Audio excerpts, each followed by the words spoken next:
systems go. Clear for liftoff.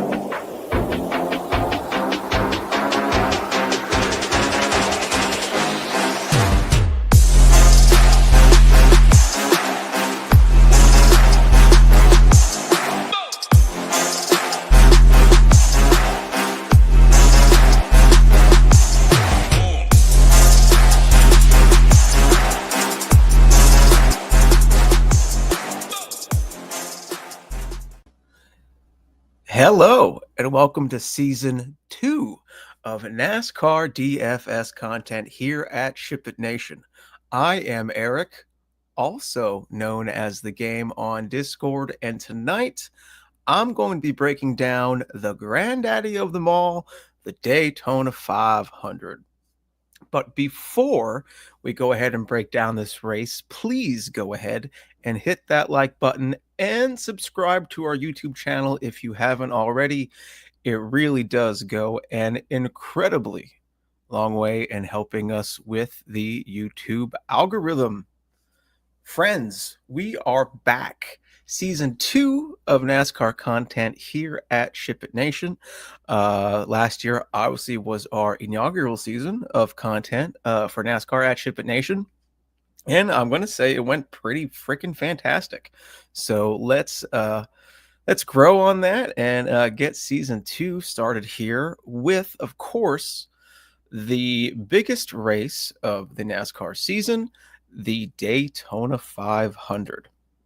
Let's see here. Also, this is my first time creating a video since championship race of last year, so got to shake the cobwebs out here a little bit. Let me see here. With the threat of rain in the area, NASCAR has decided to move the start time of the race. The green flag will now drop at 1:30 on Sunday afternoon. That's up 1 hour from the original 2:30 green flag start time. So 1:30 p.m. on Sunday afternoon. That's Eastern time. So adjust to your time zone accordingly. And TV coverage will be on the Big Fox, Fox Main in the U.S., and TSN5 for our good friends up in Canada. And I think the pre-race comes on at like 11. So there is racing on all of the day tomorrow. Or today, whenever you are watching this video. This weekend, since we are super speedway racing at Daytona, Dominator points will not come into play at all. If you are new to NASCAR DFS, Dominator points are the points earned by either A, leading a lap, or B, having the fastest lap. So if you lead 50 laps and have 77 fastest laps, you get points for each of those laps led and fastest laps. However, since this is a super speedway race, we don't care about those because the laps led will be spread out throughout the field as well as the fastest laps. So we really can't pinpoint who will have those fastest laps and laps led. So if we aren't focused on Dominator points this weekend, and technically next weekend in Atlanta as well, what are we actually focusing on? Place differential. Place differential is the king this weekend at Daytona. It is the king for Talladega, and it's pretty much the king in Atlanta too. Atlanta, maybe run a Dominator in Atlanta, but for the most part next weekend we'll be stacking the back too. I will confidently be removing the drivers who start in the top 15 from my player pool. And I recommend you do as well. In the past 4 races, there's only been 3 drivers of the 24 who have started in the top 10 who've made the optimal lineups, right? So stacking the back, which is basically focusing on drivers who start 20th on back, really, really works at Daytona and Talladega and Atlanta. However, I will also be including some drivers who start 16th through 20th, but we will get to them in a second. Let's see here. Do I have any other notes before I go into it? Yes. So last year at the start of the season and for the majority of the season, I broke down the slate and then discussed 4 drivers. Towards the end of the season, I pivoted into discussing each of the drivers in the starting lineup. And let me get a drink of coffee because I haven't done this in a while. Am I better now? All right, good. So I will be discussing each of the drivers in the starting lineup and just giving my quick top of mind thoughts on each of them. So let me quickly move my StreamYard studio here, get the stone in front of my face. All right. So earlier, as I mentioned, I am removing the top 15 drivers from my player pool. However, I still am going to discuss them. And as you can see by the ownership of these top 15 drivers, a lot of people will be doing the same thing. So please do not feel, if you're new to NASCAR DFS, it might feel odd to get rid of so many decent and big name drivers because there's a couple big names here in the top 15, but they really do not come into play at all at Daytona and Talladega. Well, let's go ahead and break them down anyway. Starting off with our pole sitter, Chase Briscoe. He, starting off this season, he ended last season, I want to say on a high note, as probably Stewart-Haas's best car towards the end of the season. Stewart-Haas Racing no longer exists, so Chase Briscoe got signed by Joe Gibbs Racing. He absolutely leveled up in that situation. I don't think he really has a chance to win tomorrow. However, I do anticipate him winning a few times this season. Chase Briscoe is a talent. He has a good team behind him. Joe Gibbs is an A-plus team. I think we will see him in victory lane at least a few times this season. Just don't think it's going to be tomorrow. Next up, Austin Cindric, two-time Daytona 500 winner. Austin Cindric, I think, off the top of my head.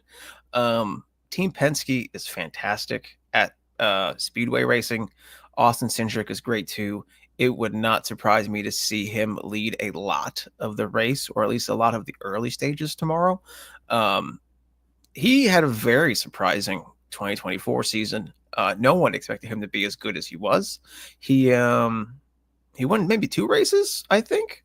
Was in the playoffs. Very good. So would not be surprised to see Austin Cindric park at victory lane tomorrow. Bubba Wallace, he has that new dad energy coming into this season, has already parked it into victory lane this week by winning one of the Gatorade duels. And he fast car, fast Toyota, has proven he can win. He won a duel, right? So now, is the duel the same as a 500? No. But at least you've seen him win at Daytona. Will I be playing him in DFS? Of course not. Will I maybe put some money on him on the sports books? Probably.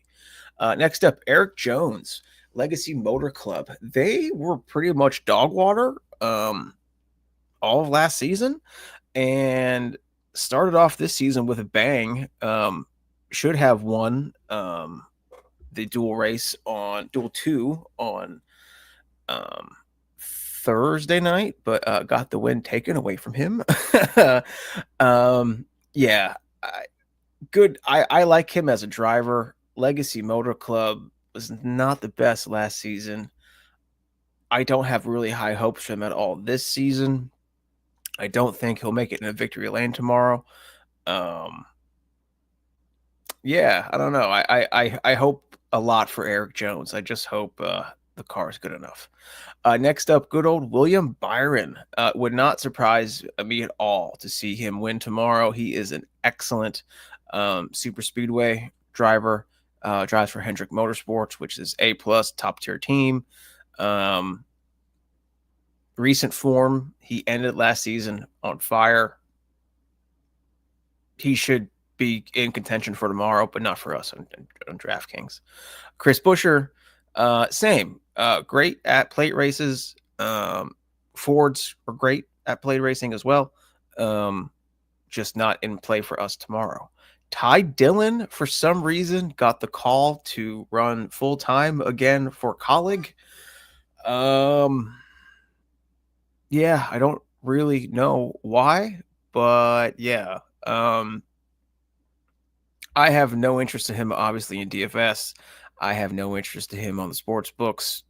Totally fading Ty Dillon tomorrow. Denny Hamlin, Denny had quite the interesting offseason with lawsuits and being unable to find sponsorship. In the offseason, there's been some pictures taken of his hauler, and his hauler is mostly blank. So that's not good to have a mostly blank hauler running into Daytona. However, that doesn't impact me as far as playing him. Will I play him in DFS tomorrow? No. Will I bet him on the sports books? Yes. Love Denny Hamlin on the books tomorrow. Ross Chastain, I don't really consider him a super speedway ace by any stretch of the imagination. Plus, he's been known to be a little rammy. Starts ninth, no concern of us. Probably will be staying away from him on the books as well. Joey Logano, Team Penske. Love Joey Logano tomorrow. Love Team Penske tomorrow. Really wish Joey Logano was starting 15th on back. Last year's champion. Yeah, he won last year's championship. That's wild. And yeah, I think he is absolutely in contention to win the race tomorrow. Just really not in play for us in DFS. Tyler Reddick, Red Dog. Love him as a driver. He's an excellent talent. Fast cars, a great team. Pit crew let him down fairly often last year. I don't think he'll be in contention to win tomorrow, and he's not in play for us in DFS. Next up is old foot in the mouth Corey LaJoie. All season, Corey LaJoie just seemed like he continued to put his foot in his mouth over and over and over and over again. He starts 12th. I'm glad he starts 12th, so I don't have to play him in DFS. Will he probably be up front the majority of the day tomorrow? Yes. Do I think he'll win? No. Next up, AJ Allmendinger. I love the Dinger. I just wish he was starting a couple rows back. Todd Gilliland. Love Gilly. Again, just wish he was starting a few rows back. Austin Dillon. He's almost always a permanent fade from me.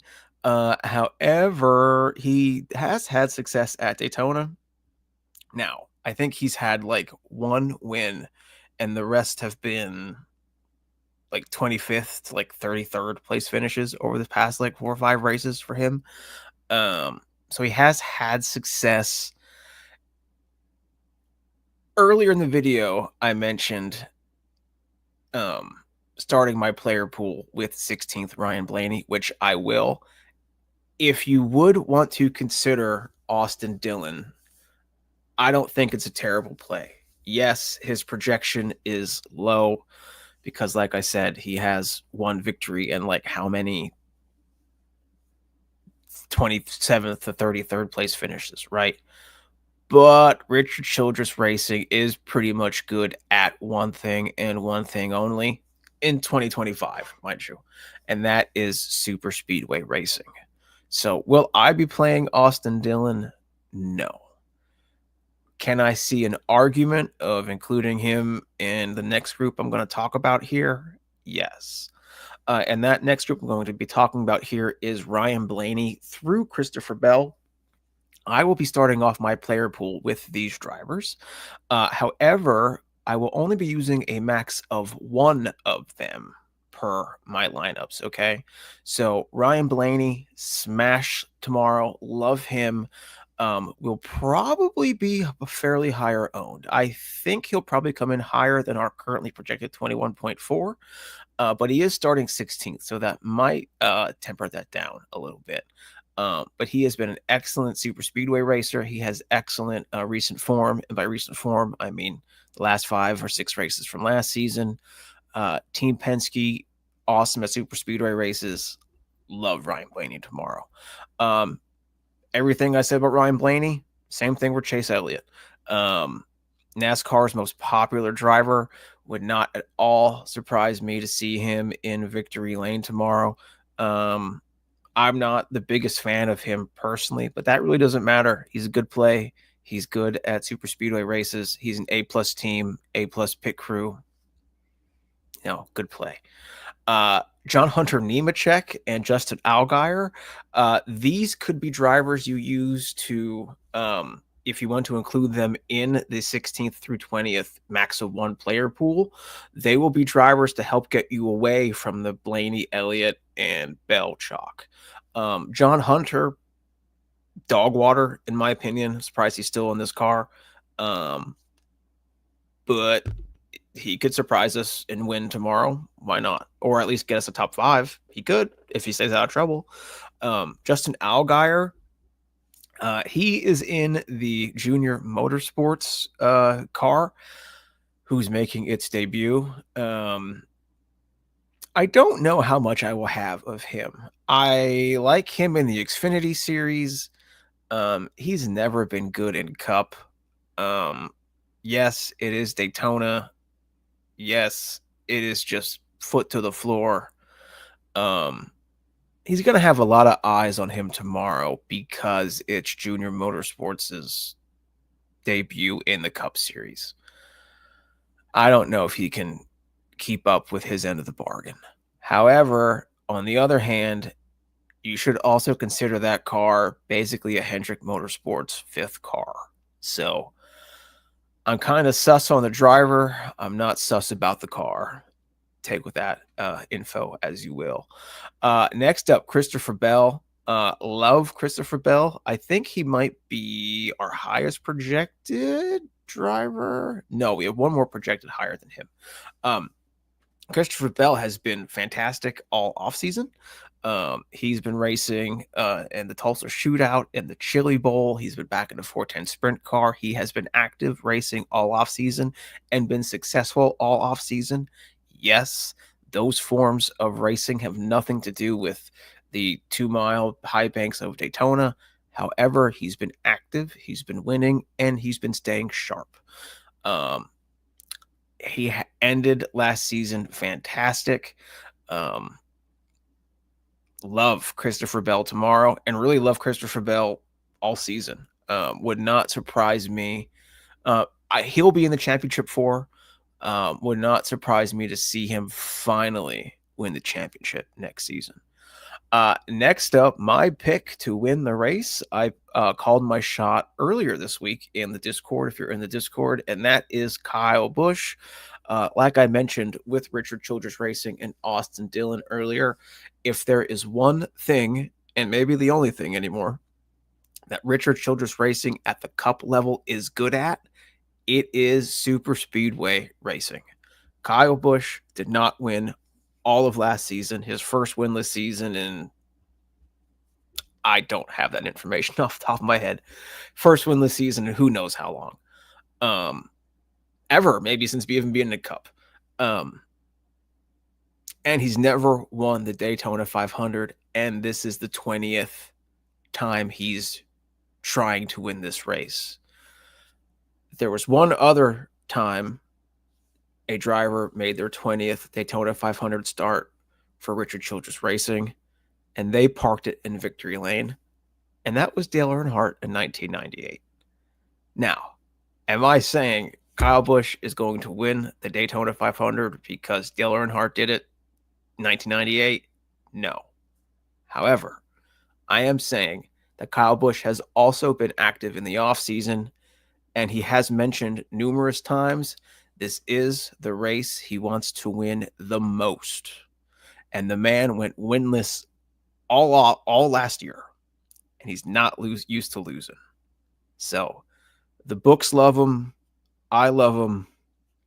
Kyle Busch is my pick to win the Daytona 500. That said, for DFS purposes, I will probably play him at the field. I think right now we have him at 23%. I will probably play him between that, maybe 35-40. I think he's a great play, but he will probably get some steam from when I record this till green flag tomorrow. Next up is Kyle Larson, one of, if not, I'll say it, he is the best driver in the world, no matter what discipline. Sorry, Max Verstappen. Super speedway racing has not been kind to Kyle Larson at all. Can he go out and win tomorrow? Absolutely. Can he go out and cause an accident and get caught up in something? Absolutely. You probably won't see him under 10,000 much this season. And you probably won't see him at such a low ownership much this season. So play him, keep him in your player pool, but I don't know. I'll be very, very surprised if Larson wins the 500 tomorrow. Now, I'm not surprised if Larson wins, every other race on the schedule that's not a super speedway. But super speedways and Larson have never gone hand in hand. Ty Gibbs, who I've said how many times last year was going to win a race, and he didn't. Ty Gibbs, up next in 23rd position. No problem playing him. Don't really consider him a super speedway ace, but he's in a Joe Gibbs car. This is his third full season in Cup. So he's not a stranger by any stretch of the imagination. So feel free to roll him out. Riley Herbst in the third 2311 car.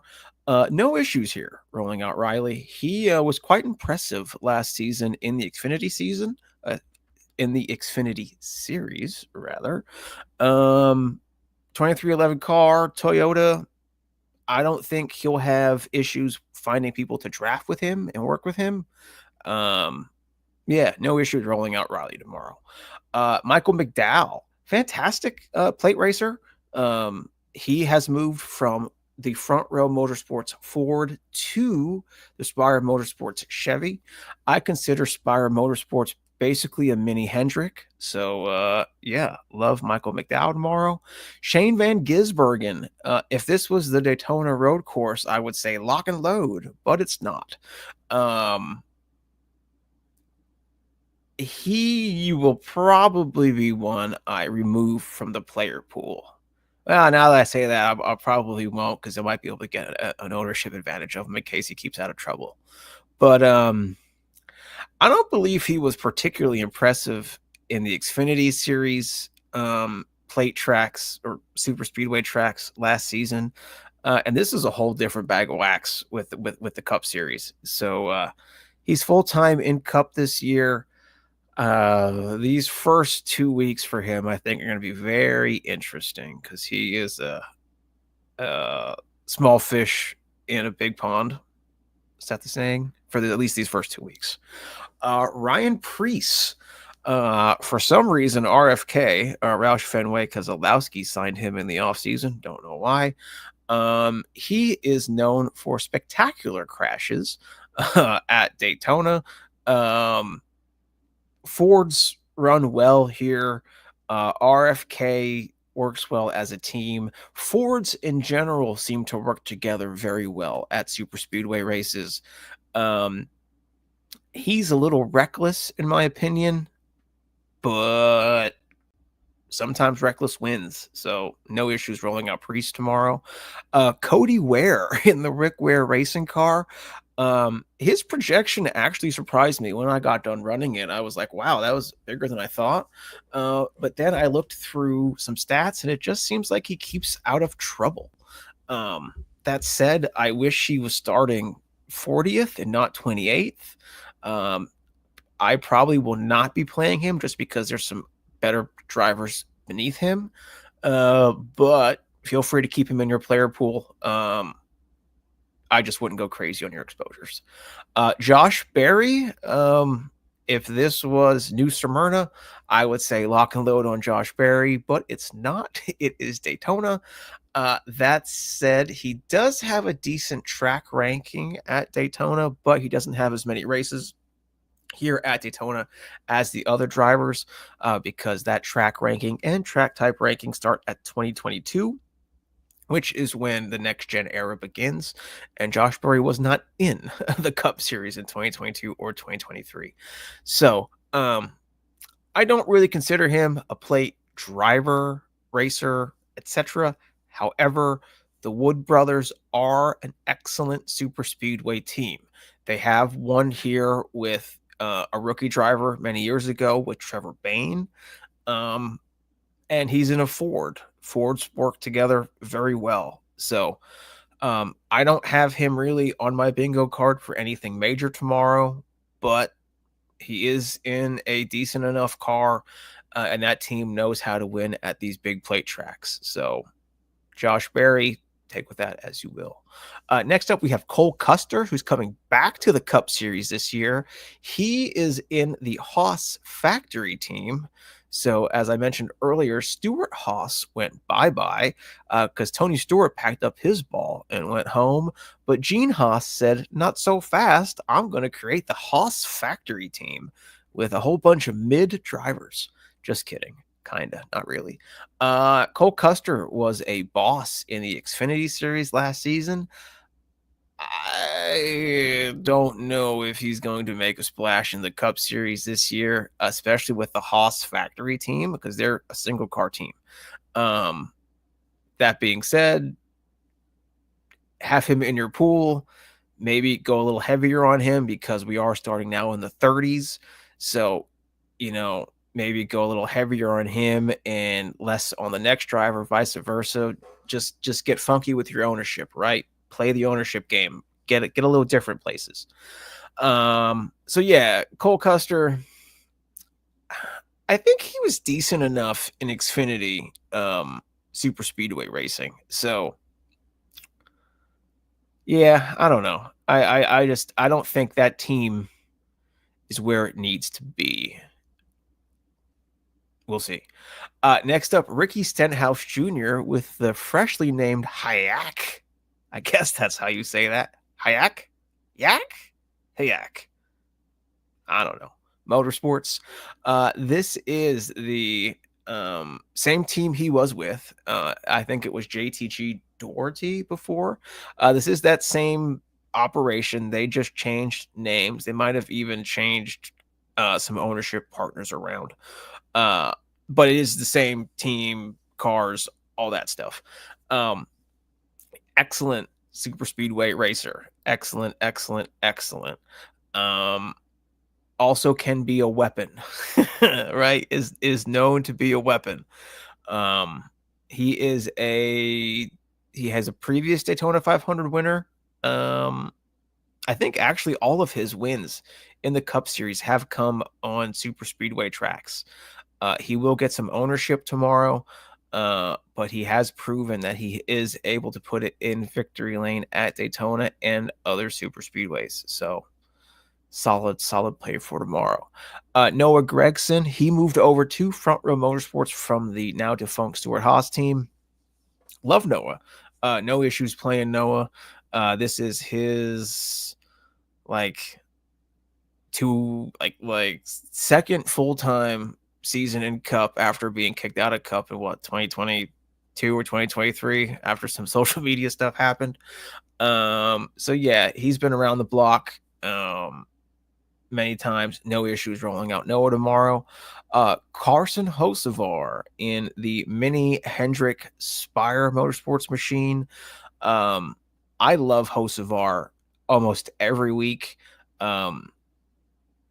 I'll probably go a little bit under on him tomorrow just because if you're familiar with NASCAR, you have seen Hocevar be aggressive in the past, putting himself in bad positions, definitely not afraid to use the bumper on other cars, etc., etc. Do I think he'll intentionally wreck someone at 180 at Daytona? No. Do I think after a long offseason he might put himself in harm's way? Yes. So I love Hocevar. I just think I need a week or two before I play him. Next up, probably the highest owned driver of the slate, and that is Bad Brad Keselowski. Excellent super speedway racer. Excellent team as far as plate racing goes. He's teammates with he owns the cars. He's part owner with Jack Roush. He owns the Ryan Preece machine and the Chris Buescher machine. I believe he was caught up in an accident or a situation in one of the duels, and that's why he's starting so far back. He will get a ton of ownership tomorrow, an absolute ton. However, he is a smash play and deserves all of that ownership. So, in my opinion, you got to take a stand. You either got to go overweight on him and hope he smashes, which he could very well do, or go underweight and hope he craps the bed, which he could also do. It is Daytona. It's highly volatile. That said, he is an excellent play for tomorrow. Next up, Justin Haley. Love Justin Haley. Most weeks, no issues playing him here. He's also Inspired Motorsports. So, like I said, when I mentioned Hocevar, I'm not really worried about the cars for Spire at all. They're basically like Mini Hendrick. And Justin Haley is probably number 2 on that team. I'd say it's probably Michael McDowell number 1, Haley number 2, and Hocevar number 3, as if you're ranking them in order of talent. I don't know. So yeah, no issues in rolling out Justin Haley tomorrow, and he's been around longer than Hocevar, so I don't think he'd put himself in bad positions like I assume Hocevar will. Wow, we're over 30 minutes already. Holy moly. All right, next up, Daniel Suarez, mi amigo, Trackhouse Racing. He's probably in the hot seat now that Pitbull has left the ownership of that organization. He won the Atlanta race in the winter, the first Atlanta race in 2024, which was the closest finish. I don't want to say in NASCAR history and be wrong and someone clown me in the comments, but it was a very close finish. I remember us watching that in the Discord together, and so many new race fans were like, "Oh my god, this is the greatest thing ever!" And then we got a sport race the next week. Yeah, love me, amigo. Yeah, I have no issues in playing Suarez. I do get worried about the aggression with him, but he's in a good spot. Next up, Zane Smith racing for Front Row Motorsports. Zane had a very tough start of the 2024 season, but then kind of got it together towards the end. However, he changed rides from Lord, where was he? Was he at Trackhouse last season? I think he was. To now Front Row. Yeah, I have no issues in playing Zane tomorrow. I probably won't play Zane at like other tracks to start the season. I need to see how he does. But these first 2 weeks, yeah, I'll play Zane. Alex Bowman, fantastic play here in 38th. He is a fantastic plate racer. He's in Hendrick Motorsports equipment. If Keselowski is going to be the highest owned driver, probably Bowman's probably going to be the second highest owned, with Truex being the next at the third highest owned. He is our highest projected driver as far as points are concerned. He will get a ton of ownership tomorrow, but with good reason. He is great at these style of tracks. He is in A+ top tier equipment. If he can keep his nose clean and stay out of trouble, there is no reason he can't get you a top 10.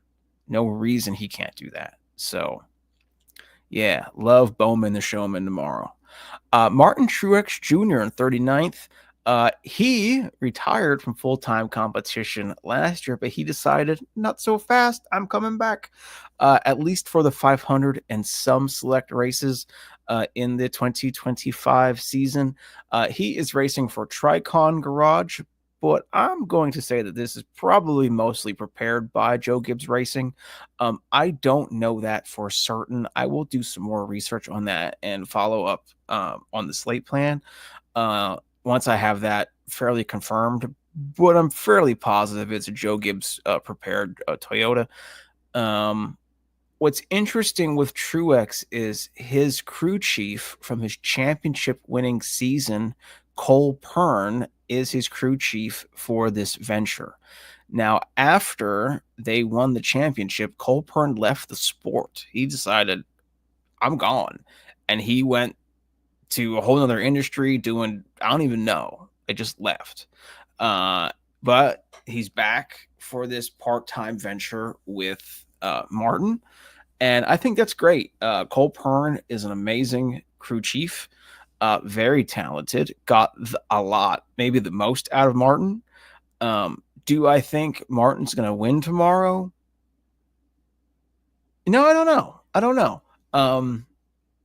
I was going to say no, but then I thought about it, and it's like, well, why not? He's in a Joe Gibbs Toyota. Did he retire from competition last year? Yeah, but it's not like he missed any races. He went through a standard off season. It's not like he was gone for 6 months this year and then jumping into a car. So he's as fresh as anybody else here on the track, and he doesn't care because he's not coming back next week. So yeah, I take it back. Love Martin Truex Jr. tomorrow in the Tricon Toyota. Next up, we have our last two drivers, Jimmy Johnson. I hate to say it, he's a fade for me. He has been awful in every single next gen race he's ever ran. Now, with that said, he is in 40th. If he stays out of trouble and there's a couple of big accidents, he could get 20 spots just based on that, right? So, as far as that goes, yeah, play him. But he just has not been good in any next gen race. And it's crazy. He's a 7-time champion and he's 5'5". 5'5" for a 7-time Winston Cup champion. Crazy. That's how, that's what DraftKings and FanDuel think of him, right? So he's a 7-time champion. He's talented. Don't think I'm going to be playing him. And last, but most certainly not least, is Helio Castro Neves, starting in the 41st provisional position. He is making his NASCAR Cup debut in the Daytona 500. He was kind of an embarrassment during the duel. He lost control on the apron and they had to roll out a backup car. I think they rolled out a backup car. Maybe they fixed it. I'm not sure, but regardless, he's starting dead last. Me personally, I'm not playing him. However, the upside is there. Much like Jimmy Johnson, if there's a couple big accidents and his butt is just driving in the back all day long and he gains 20 spots just through attrition of others, that's a smash play. Is he going to win this tomorrow? No. Do I think he's going to get a ton of ownership tomorrow? No. Am I going to play him? Probably not. Should you at least consider it? Yes. And that's it. Hey, that's it. 37 minutes. This could be the longest quick hit ever. This actually wasn't quick at all. We should rename this the long hit video. Let's see here. Anything else I want to speak about? No. I'm going to hit the outro, end this show, check on my wife and my little baby, and then write a slate plan. So, guys, this is going to be a great season. Thanks for sticking around. If you played with us last season, if you're new here, welcome. And as always, let's ship it.